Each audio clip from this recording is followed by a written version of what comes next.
How is everybody doing out there today? This is Chris Clothier with the REI Nation Live Q&A. I'm doing it on a Wednesday today, taking over for Kent Sr. again. Did a great interview last week while he was out of town with Jeff over in Nashville, a longtime 10-year client of the company.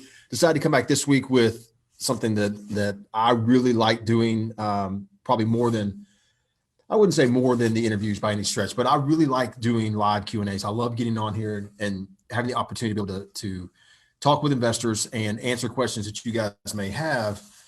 I'll take this off because it's getting warm. And so I thought with Kent Sr. out of town for one more Wednesday while he is visiting the other offices and taking a couple days for himself, I thought I would jump on here and do another live Q&A. We haven't done one since early January, so I figured I'd do one here today. And to start us off, look, guys, we've got. I should have put it on the whiteboard up here what the topics were going to be. But if you're going to keep score there at home, before I get any questions from anybody in our audience, there's a couple things I want to make sure I went over, including some questions that were asked in the group earlier. First and foremost, I was asked by Patrick Comer, just kind of talk a little bit about the new trends in the markets or new developments that REI Nation is seeing. And I've got some commentary I want to make on that pretty much right off the bat on why we as investors really should be using some form of leverage if we can today. We should be trying to find leverage, even if it's at a slightly higher cost, even if it's at a slightly, requires a higher down payment to get involved. And there's some definite long-term thinking reasoning behind it. So I'll dive into that for everybody that's watching here in just a few minutes. Also want to touch on some of the outside markets. We've been asked a few questions about outside markets. And then I'm going to say this name wrong, so please forgive me. Inside the group, Sassadar asked a question about being a first-time buyer. So he had four or five great questions I want to make sure I get to. Rob's got a question on the front end, and Everett made a comment that had a question as well. So I want to address those first, and I'll get into any questions you may have live. Look, if you're just joining us, or if you're watching even later, if you watch this video later after we've done it live and you have questions, feel free to drive in there into the notes and put your questions in. We'll answer those in the group. Anything asked today, we'll answer on the call. If you want a better explanation or written explanation after that, feel free to ask. Say, hey, look, even if I get to it here on the call, I'm happy to, or on the video, I'm happy to jump in there and kind of write out an explanation as well. Those of you that have been in the group for a while or seen me talk a few times, you know that I don't mind talking. In fact, I kind of like it. And same thing goes with conversing back and forth through text or email or answering questions in a group like this. Happy to do it. It's one of the things I actually enjoy, maybe my contribution to the company. So anyway, here we go. First and foremost, the big thing.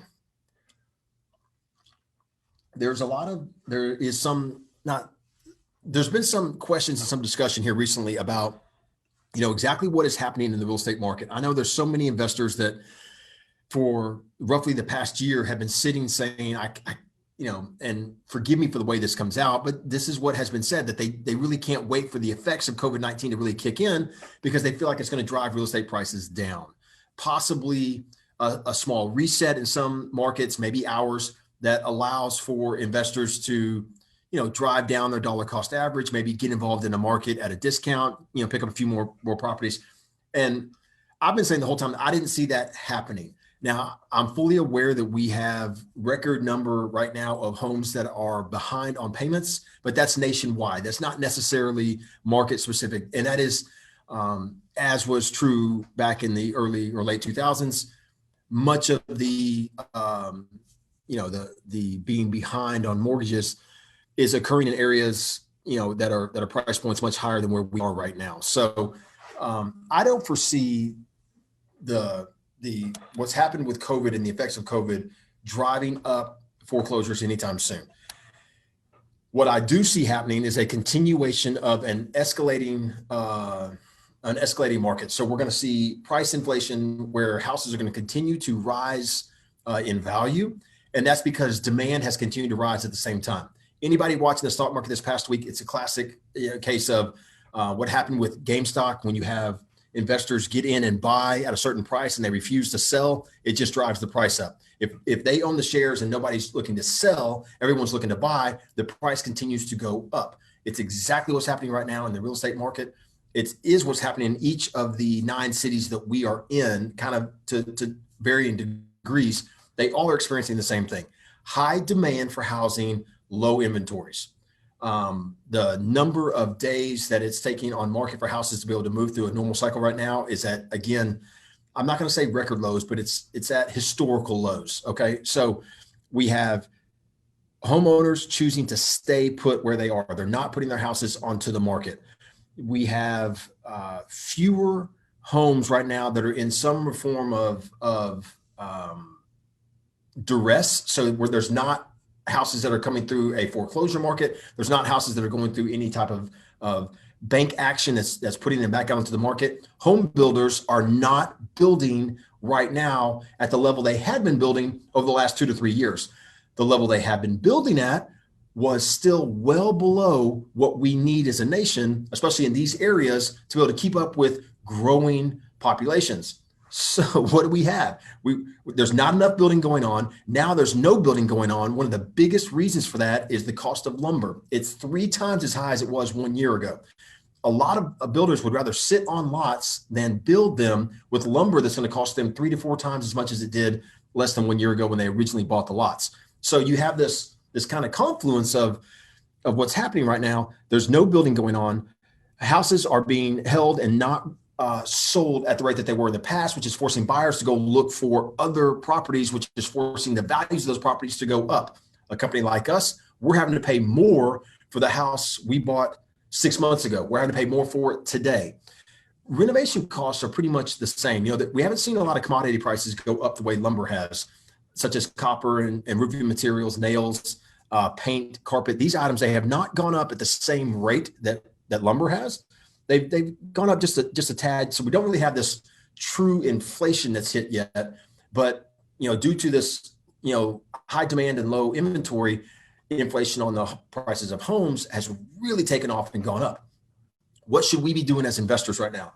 I've been saying this for the past 2 to 3 years, that my philosophy, my strategy has been, I want to buy the best house possible with the highest likelihood of me getting a return of my capital. So I want my money back on what I'm buying first. Okay.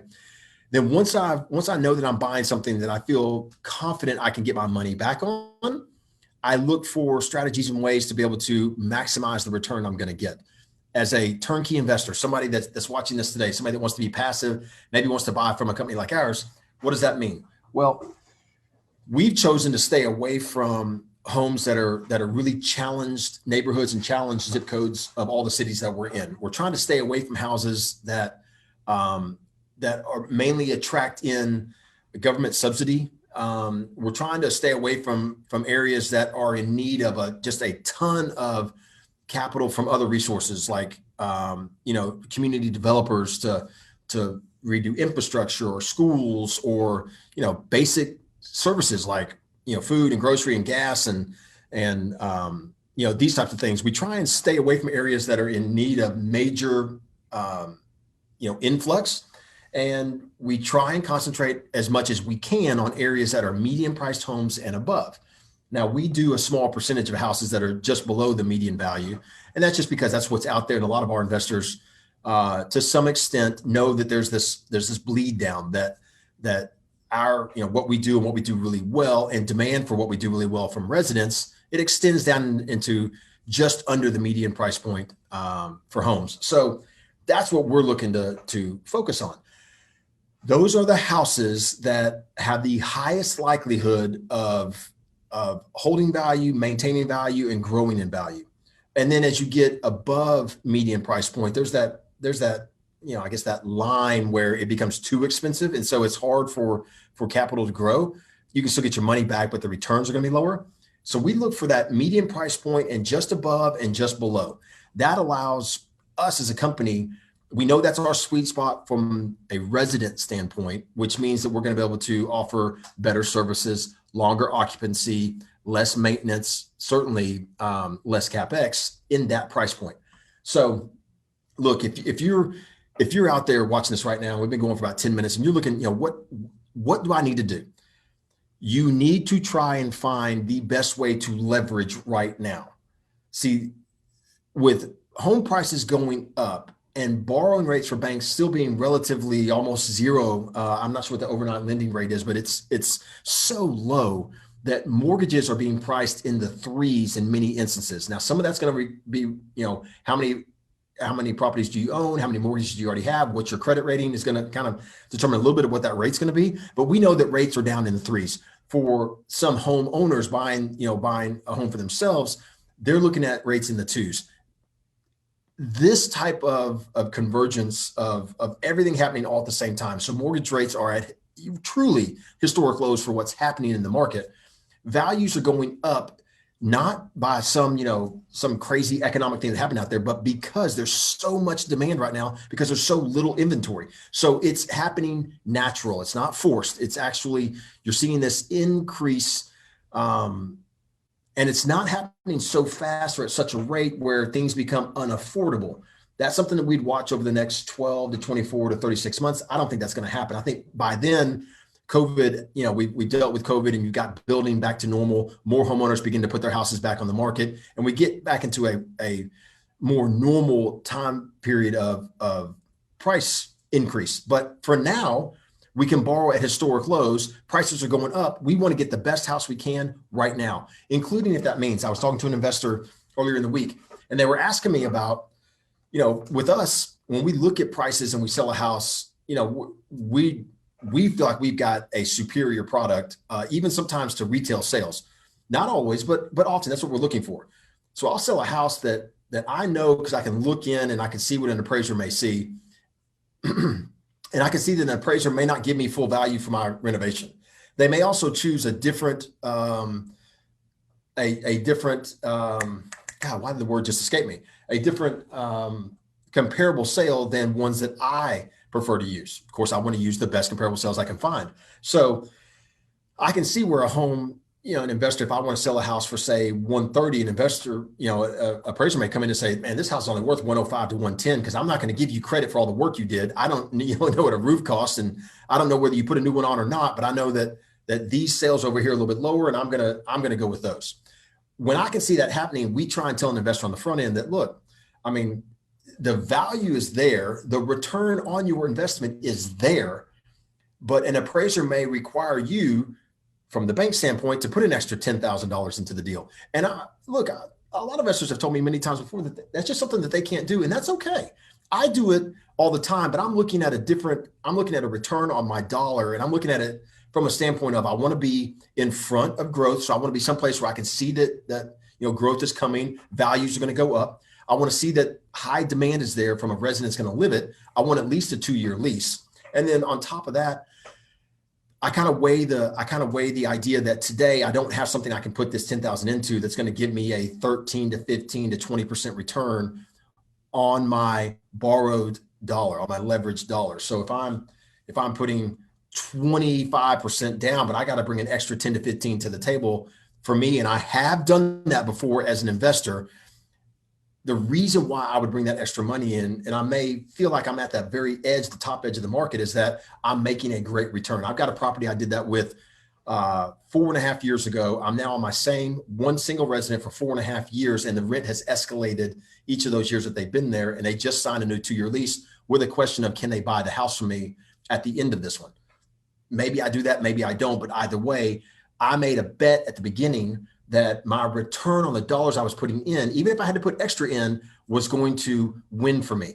Today, I am looking to do that every single time I can, because the borrowing rates are even lower than they were 5 years ago. So I'm borrowing money super inexpensive today and trying to get as much as I can, including if I have to put extra into the leverage to get the deal. And some banks are even requiring that just because they want the extra money. They need that extra money because borrowing rates are so low. They're looking to be really, really careful with what they're putting out. So look, the advice I gave to the investor the other day was, if you have something that you can take an extra $5,000 or $10,000 and put it into today and earn double-digit returns on, have somebody else pay that off for you, and earn a return on top of it, then you need to make that investment. If you're just holding for the next, for the next time that you get to buy a home and cobble together enough for that next down payment on that next property that may be a couple of years out, or even 12 months out, get the property today.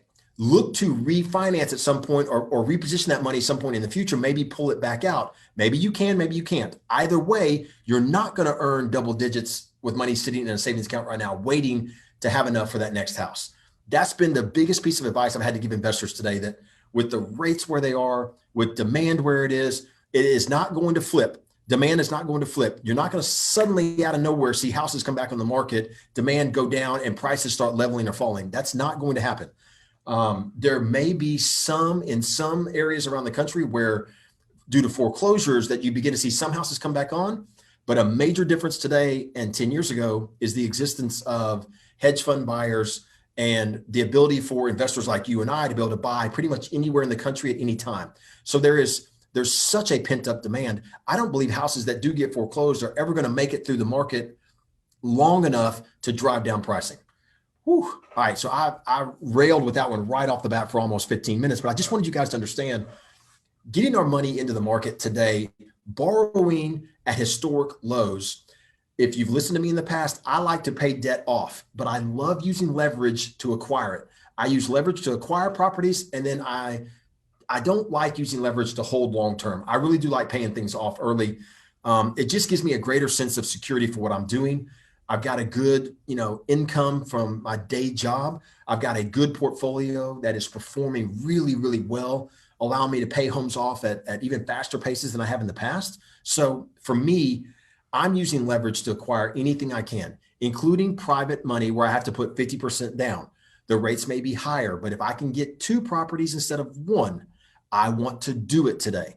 All right. Goes back to what I said before. I'm trying to acquire properties. I'm trying to build my portfolio right now while I can. I am making the bet that prices are not going to tumble again. They're only going to continue to kind of go up. I see wage increase in the future. I see some commodity inflation, but not major. I know right now it's really hit the housing, but not the other commodities. We'll see what happens. I'm banking on the fact that housing is still going to be in high demand. Especially with first-time home buyers, even second-time home buyers, they're going to be willing to rent really good properties, which is why I want to get the best property possible. And they're going to be willing to do that for a while. They're going to be okay with renting and having somebody else handle everything for them for a while, especially in the markets that we're in. So I know I'm talking fast today. I can almost feel it. I feel like I've got a lot of energy going through. So I'm talking really quickly. I apologize for that. So let me jump to, that was really kind of, Patrick Coleman, you're asking me what's happening out there in REI. This is what's happening. I mean, we've upped our buying. We've gone up to trying to buy between 115 and 120 properties every single month across our markets. We did it in January. We bought 115 houses in January.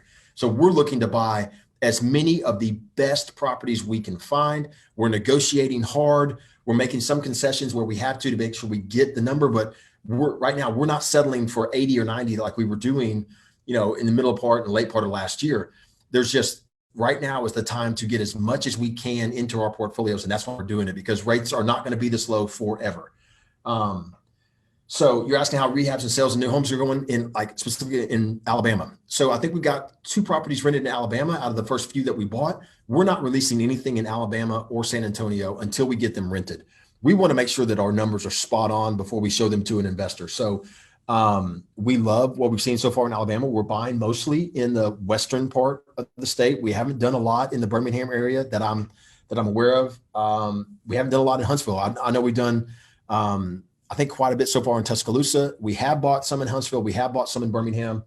Some of our existing clients who may be even on this call have moved some of their management over to us because they just really wanted that one management company. That's been well received. It's been a good program so far. We like it. We've waited a long time to move into that market. I think Brett Clothier wanted to move in there a lot faster than we did because he just liked the dynamics and the economics of the market. It made sense with our footprint. Same thing with San Antonio, but we'll let you guys know as they get rented, we'll begin to release them out. For the reality of this is we announced we're going to go into a market, and it's going to take 6 to 8 months before you guys as investors are going to see this influx of homes that are going to happen on a really, really fast basis. The reason why is we don't go in and go gangbusters. We look to be very specific and learn as much as we can as we buy. If we're going to make some mistakes on the front end, we want to make sure that we don't make 10 mistakes, but we make, 4 mistakes or something along those lines. I'm sure everybody can appreciate that. And then we want to make sure that if we believe that we understand the rental market the way we do, we want to make sure that we can perform. That if we're providing a particular property with a management experience, we want to make sure that's truly in demand in that market, and then we're going to be able to get the return we're expecting for our investors. So we're getting some great answers. We, like I said, in Birmingham, we've already got some houses rented. Same thing in San Antonio, but those will be coming out soon, Patrick. All right, so Sassadar, I want to make sure I said that correctly. You're asking, how has COVID affected the rental market in various cities, and how did your occupancy versus vacancy homes, vary? So I address this quite often on our rental videos, which I'm going to do a rental video at the end of this week for everybody watching. So you'll get kind of an update on everything with our rental numbers, but I'll give you a sneak peek right here. Look, it was almost a year ago. So we're talking about what is today, the 3rd. It was 5 weeks, about 5 to 6 weeks short of a full year from when we sat down and looked at each other and said, we have to begin planning now for the possibility as a company we can't operate. That's how serious and I would say scary the unknowns were about COVID-19. We sat down in mid-March and we had to make plans to be able to take care of our residents, to be able to collect rent. We weren't sure how many would be affected by COVID, how many would be out of work, how many would not be able to, pay their bills. There's a lot of unknowns, a lot of questions. Now, when we look back through 10 and a half months of that being the scenario, all right, with my numbers there, 10 and a half months. So from March 15th on, we have collected roughly 96 to 96.5% of all the rent that we billed in that time frame. So we lost very little rent during that time. Much of it has rolled, and so it's there. We still have residents that may be a month behind, but they were able to, not get caught up, but stay more consistent after they got a little bit behind at the beginning. We had some that didn't go behind until midsummer, when they just really were affected by loss of hours or struggled with making income. And some even got affected more around the Christmas time. But the bottom line is roughly 3.5% of our total portfolio is having any type of an issue. 1% of our portfolio is having like major problems. I would call major is you're unable to collect 2 months of rent for an owner. And because we communicated so openly with our owners at the beginning, we're working diligently with our residents to help them stay in their homes because they want to be in these houses. We recognize the benefit of how we built relationships with our residents. They want to be there. So we're working with roughly 1%. About half of that 1% is going to be going through some form of eviction or move out as soon as we can get that done, as soon as the resident can get that done. And those are the cases where the resident just is unable to catch up. They know that. We have some that are being really good about working with us, and others that aren't talking to us. And so, but that's a 0.5% of what we're managing. You're talking about less than 30, 40 houses total that are in that type of scenario. So I would say that we've done really well. Then we had a record year this year for renewals. Now, for us, a renewal means that we prevented a move out. A prevented move out is worth roughly 3 to 4 months of income for our owners. So every time we can renew a lease and prevent a move out from occurring, and an owner continues to collect rent, they don't have any time without rent. They don't have any time having to bring a property back to market, which may require a little bit of capital. And they're not paying us to put in a brand new resident into the home. We work really, really hard to make that program work, because for us, our revenue is generated from being able to purchase, renovate, and sell a high quality investment property. The better we're able to manage those, the greater demand will be from our owners.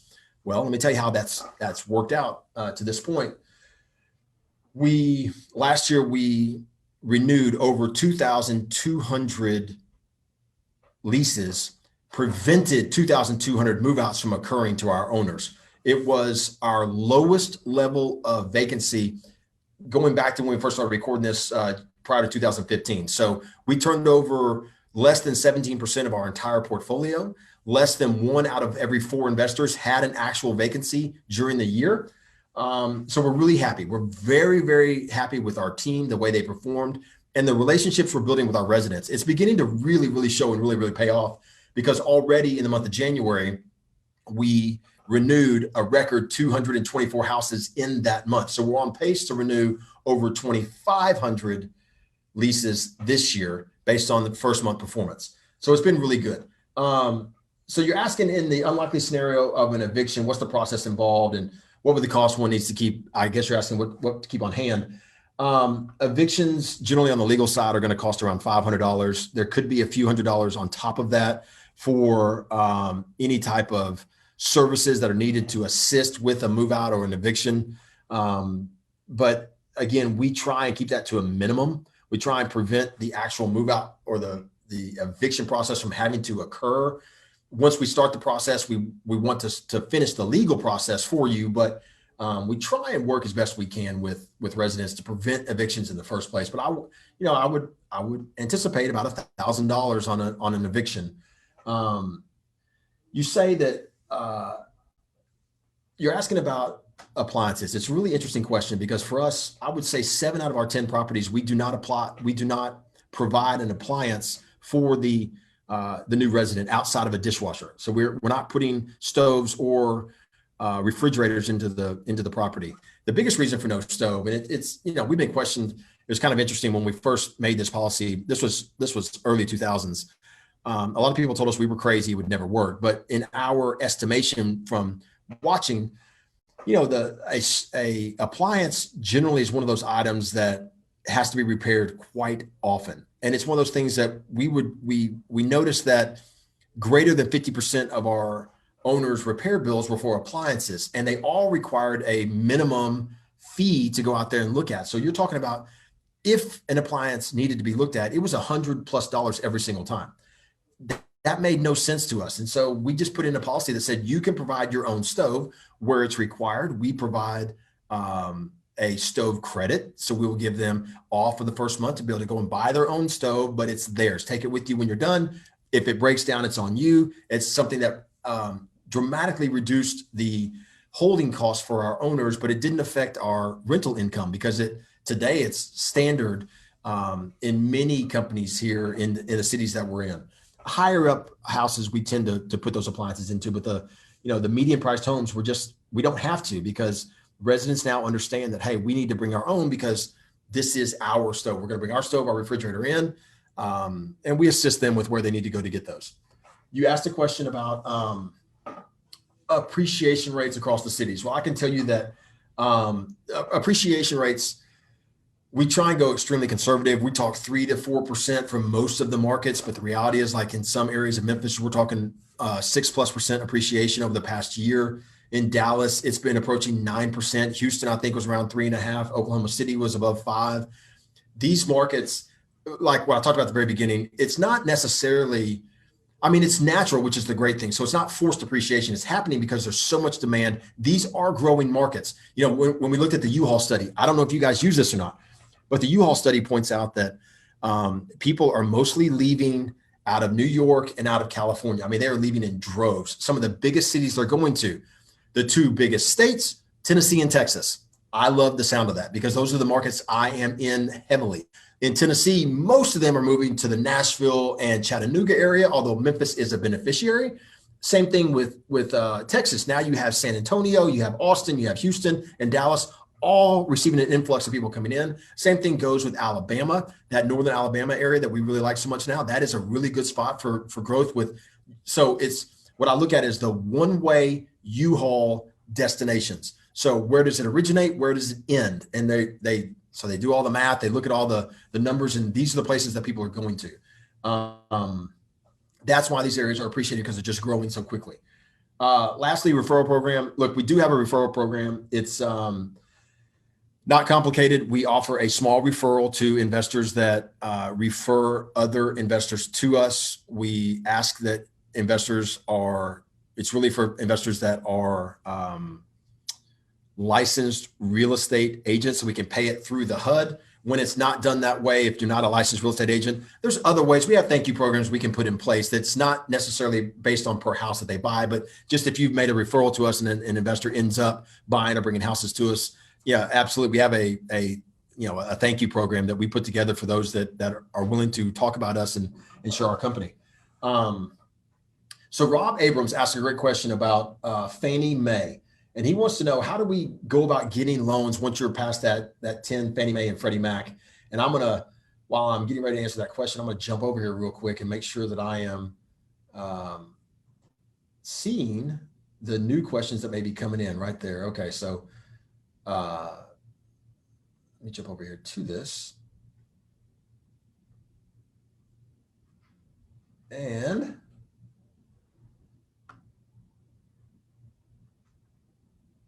I don't even know how to use, I don't know how to do this. It's kind of funny. I am not I'm tech savvy, but I don't know how to get into, I don't know how to look at what people may be or may not be saying when they're commenting. Okay. So, and maybe I just got it up right there. John Geary, I see your question. You're asking about eviction moratoriums. If that's a question you've asked, I want to make sure I get that for us. So look, guys, how do you get more than 10 loans through Fannie Mae and Freddie Mac? Well, you don't get more than 10 through Fannie Mae and Freddie Mac. Many couples that are husband and wife or whatever, couples out there, they will use both incomes. When you have a 2-income earning household, they'll use both incomes to be able to qualify. So each qualifies for 10. That's one way to build a portfolio of 20 properties. Very few investors build portfolios beyond 20. So you should be able to build a portfolio of 20 investment properties if you split husband and wife or 2 partners that end up doing 10 each. Now, when you get past that, generally, when you have more than 10 investment properties, there's other things at play here. There's some assumptions, and I don't want to make assumptions, for anybody here, but there's assumptions that you have financial ability at that point that enables you to get additional funding, sometimes through private sources, private lenders that are happy to be able to lend. It requires a little more down payment. As I said earlier, it requires sometimes a higher interest rate. But when you blend it across your portfolio, and if you're at 10 or 20 because you've got 2 income earners both getting 10 on their portfolio or against their credit, so you got 20 houses and you pick up 5 more that are at a higher interest rate, required more money down. So you weren't able to build your portfolio as much, but blend those 5 into the other 20 properties you have, and you still have a fantastic performing portfolio. And what I would do is, especially if I'm looking to pay any debt down, I would put all my debt, structuring into paying those 5 off first. So when you get to that point, all cash flow, however you've set up your properties, all cash flow goes to paying those properties off. You get a bonus at work, you get an extra anything, it goes towards those houses because you borrowed at a higher rate. Now those rates may be in the 7, 8, 9%. I borrowed at that many times. I'm not afraid of that at all. It's just another line item. That's all it is. And it's a bigger line item than what I'm, maybe accustomed to, but I take all my cash flow from everything I'm doing over here and I just apply it all straight to that line item, try and get rid of it as fast as possible, pay those properties off, use leverage that I can use. Rather than buying 1 for cash, buy 2 with this type of leverage, pay those 2 off as soon as possible, and then go restart the process for 2 more. There's also the chance, depending on where you're buying and how good your credit is, there is the opportunity to use local banking. Most local banks want to be local to the property as well. So let's say you're in Washington State and you want to buy properties back in Tennessee, and you want to do portfolio lending where a bank will lend you to be able to build your portfolio. There's a possibility you can find a bank there in Washington that will do it. My suggestion would be to watch on YouTube, watch our, build your bank book video that I put together. It's about 8 or 9 years old. I got maybe even more like 10 to 12 years old now, but it's really good. And the purpose of it is how do you walk into a bank and convince them to lend you money? And you would just put a bank book together and try and go to these smaller single to maybe 2 to 3 branch banks where you don't have a lending committee. You've got loan officers that have a limit that they can lend up to, without asking for permission. They may like what you're putting together. They may like the cash flow you're earning. They may like the stability of your portfolio. They may like, look, we've had this happen many times where banks have come in and investigated, REI Nation to look at our operations and look at the homes that we're doing and look at our management. And they've watched videos like this and come out and said, yes, we will lend for you to buy from a company like that, as long as they are at the helm of the management. So that's even like a covenant that we had one bank put in there in the past, was that we had to be the management, which is fine. That works. But that's how you go about getting past the 10 property limit. So let me jump in here real quick. Comments on. So John, look, you're asking, do we expect the eviction moratoriums to be extended? And I would say that what's most interesting is that you have these layered moratoriums, okay? And they each have their own rules. They each affect different municipalities differently. And so, yeah, there's this national moratorium against evictions, but does that mean that, let me pull this up right here. That doesn't mean that evictions cannot occur. See, the crazy thing about that is that there's rules in place that say that when you can and when you cannot perform an eviction and why. Then that's on the national level. Then but there's no mandate that says you can't evict. There's certainly been things from, I think the CDC put something out. Don't ask me how that works. I don't know how they can make a rule like that. But what I've really paid closer attention to is what's going on locally, such as court systems that are not processing eviction claims, whether it's legal or illegal, whether it's needed or not needed. We've certainly seen a slowdown in court systems and certainly seen a slowdown in court cases. And then we've seen some local municipalities say there's no evictions for a certain time period, no evictions if somebody has been directly affected by COVID-19, meaning they were sick from it and couldn't work, those types of things. So I do see that being extended somewhat in some areas, but on a smaller level, where and when evictions are certainly warranted and called for, we've seen them being able to be performed. So we will see what really comes of that in the long run, if that's going to be something that's going to hold and stick or not. Let me look here real quick and see what other questions we may have right now. Again, I am not the best at all this technology stuff and making sure that I can see all the questions. I don't have anybody in here with me today, that's perfectly fine. Let me pull this up right here. Okay, get my glasses. So some of the other questions that I have had here lately, guys, and I guess the most pressing question that I've received from investors when I'm talking to them here lately is kind of going back to that first thing I was talking about.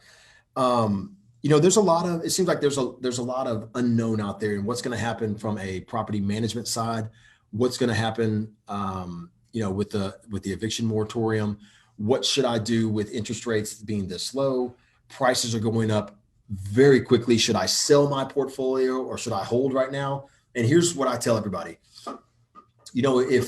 When I use my own personal story, when I first started buying real estate, and of course I did a piss poor job of it to begin with. I was buying anything and everything. I was uneducated. I didn't bother to get educated. There were no companies set up exactly like this one when I first got started. And so, which is one of the reasons why, Kent Sr. and Brett really started Memphis Invest to begin with, because there just wasn't anything like this out there for investors. And it was easy to get taken advantage of. It was easy to make dumb decisions. I made a lot of them. I made a lot of bad decisions, but I was doing things like buying houses with no money down. I bought 11 houses in one day from Washington Mutual. They financed 100% of my investment plus all of my closing costs. So I literally bought 11 houses in one day with no money out of pocket. I didn't have anything to lose at that point except for everything. Okay. I buy these 11 houses with no money out of my pocket. I'm acting like I'm king of the world. I'm acting like I've got this whole thing figured out. I'm smarter than everybody else out there. And the reality was I was buying really cheap pieces of junk that had no real underlying value to them. So when the economic crisis hit, residents weren't well kept, the houses weren't well kept, residents moved on, the rents began to fall, values began to fall. I had to pump money in to take care of the properties and get them fixed up. It was just it was a complete mess at the time, and I was not a very good investor. So, when I look back on it today, that's one of the reasons why I don't like having, being really high levered up. I love using leverage to acquire properties, guys, believe me. But I have no problem being able to see true long-term value. When I have a house and I have a high level of belief that it's going to stay occupied for longer than 2 years. And I have a high level of comfort that the renovations that have been done are going to prevent CapEx, and they are going to hold down my maintenance costs through the years. Well, then I've got a higher level of comfort of going deeper into that property, because I'm trying to get my money into an investment that's going to pay off while holding value. So I want the return I'm getting, which is why I don't mind putting extra money in. I want the return I'm going to get on that money, but I want my investment to hold value and go up. So, when I think there's a lot of uncertainty, this is such a strange market that we're in right now. There's a lot of uncertainty. We read the stories about, I read the story that there was $1 trillion in principal payments that are in default right now, which is, I believe, on par with, or pretty damn close to 2007, 2006, 2008, that time frame. The biggest difference is people have not been overbuying right now. Our savings rate right now is at, again, it's not historic highs, but it's at this astronomical level compared to where it's been here recently. So we as a population have more money in savings than we've had in the past. We're not, spending money on taking vacations and going and doing crazy things.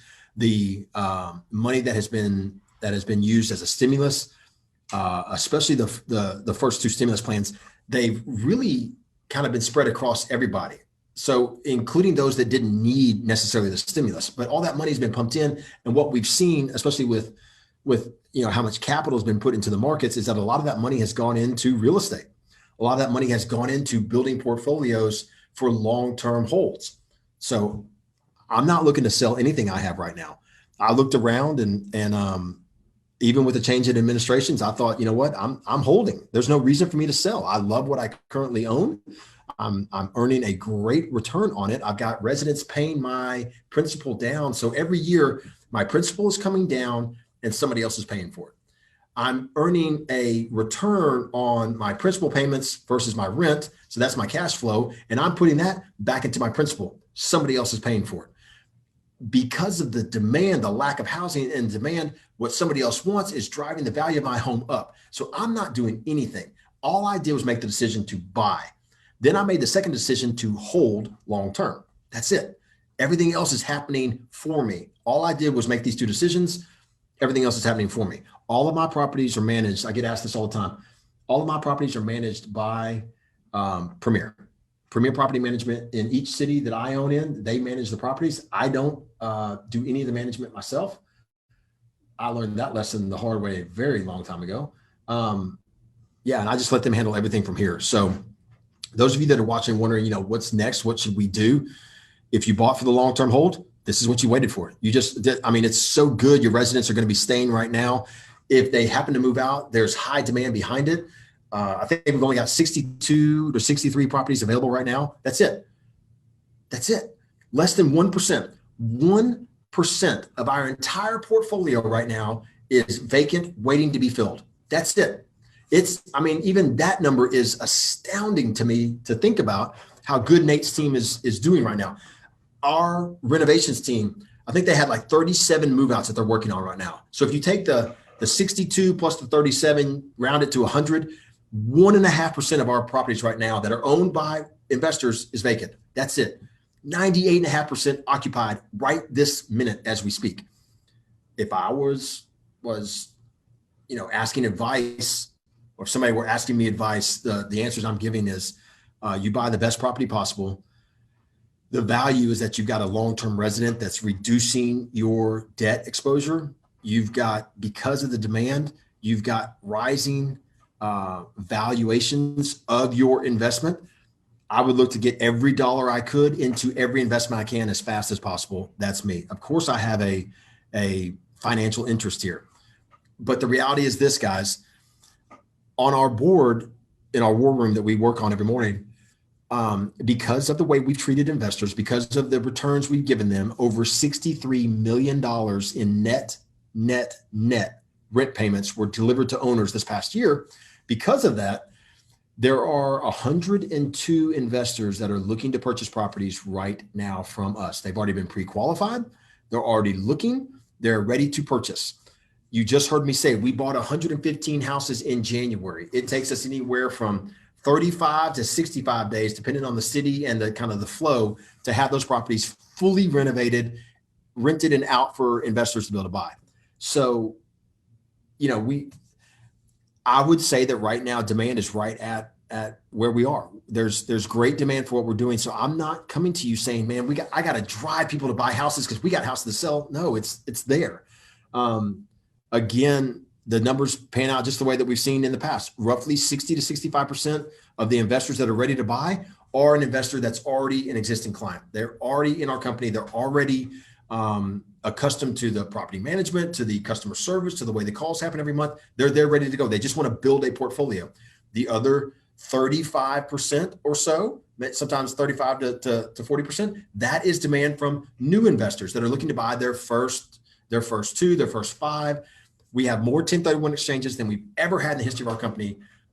We just completed in the fourth quarter, and demand in the first quarter from 1031 exchange is already right there. So keep that in mind too. That's the reason why I'm telling you these things. There's no hard push. I've never told you that you need to move fast. You don't. You need to be patient. You need to make sure that you fully understand the investment you're making. But now is a time that, look, for what some people may have thought in the past was a bad investment of, God, would you ever put extra money into a deal? Well, right now, yeah, you need to. It may be the time that this is the time to get as much money as you can into the best deals possible because of where values are going and the fact that these long-term residents are helping kind of balance those scales and bring you in line really, really quickly and push you into the, a very, very positive, point with your portfolio. So guys, look, those are the big things I wanted to answer today. I had some great questions from the group. I appreciate everybody that was watching live. I can just get going sometimes. So I appreciate John for asking your questions today, and to everybody that sent me questions in beforehand, both in the group and by email. I always appreciate that. I always appreciate that. That's very big. Kent Sr. will be back here next week. I'm not sure what he's going to do. It could be an interview with other investors. It could be team members. I'm not really sure. I know he's excited to get back. He's had some time at our Dallas office and then took a couple of days for himself to kind of get recharged. So he'll be back in here ready to rock and roll. He's been talking to us every day, and we can tell by the conversations he's getting a little closer to saying, I got to get back in the office. So you guys be sure and jump on next week to welcome him back for his live show every Wednesday, 2 p.m. I will join you Friday with a video about rentals and kind of the performance of our team from last month. I'll give you the details on that. So be looking for that Friday morning. Until then, thank you so much for joining us, guys. Thank you for for sharing our group. Thank you for sharing this video. Please watch it, like it, share with other people. Invite anybody that you know that's interested in real estate and wants good, solid, answers and advice. Invite them into the group. Ask them to join here. We would love to host them. We'd love to have them. I think we're approaching over 4,000 members at this point, which completely blows us away. We never thought we would get to that point, but we're not stopping now. Why not? Like with the number of houses we do, why not just keep going bigger? We're moving towards 10,000 properties under management. Why not have 10,000 members in the group, right? So if we're providing good content, if you enjoyed this, be sure and like it, share it, and we'll see you guys soon. All right, take care.